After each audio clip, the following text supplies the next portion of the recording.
मी शिल्पास किचनमध्ये तुमचं मनापासून स्वागत आहे। तुम्ही बघू शकता, तुम्हाला व्हिडिओमध्ये दिसत आहे हे आहे स्वीट कॉर्न। म्हणजे मी याला 4 कंस होते मक्याचे। याला छान असं काटून स्वच्छ धुवून उकडून घेतलेले आहे कुकरमध्ये 2 शिट्ट्या लावून आणि याला छान शिजलेले आहे। मी बनवत आहे स्वीट कॉर्न। त्यासाठी ठेवलेली आहे कढाई। कढाईमध्ये टाकलेलं आहे 1 चमचा तूप। तुम्ही तुपाऐवजी बटर पण घेऊ शकता।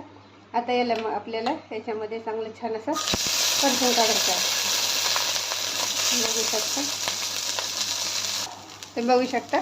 सोबतच टाकायचं आपल्याला चवीपुरतं मीठ। मीठ तुमच्या हिशोबाने कमी जास्त करू शकता। त्याच्यासोबतच टाकायचं आपल्याला हे जिरा पावडर आणि याला छान असं परतून घ्यायचं आहे। बघू शकता। आता सोबत टाकायचं आहे लाल मिर्च पावडर। लाल मिर्च पावडर 1 पिंच ऑफ टाकायचे, फक्त जास्त नाही, तुमच्या हिशोबाने तुम्ही करू शकता। तुम्ही बघू शकता आपले स्वीट कॉर्न तयार आहे। आता आपण करू प्लेटिंग।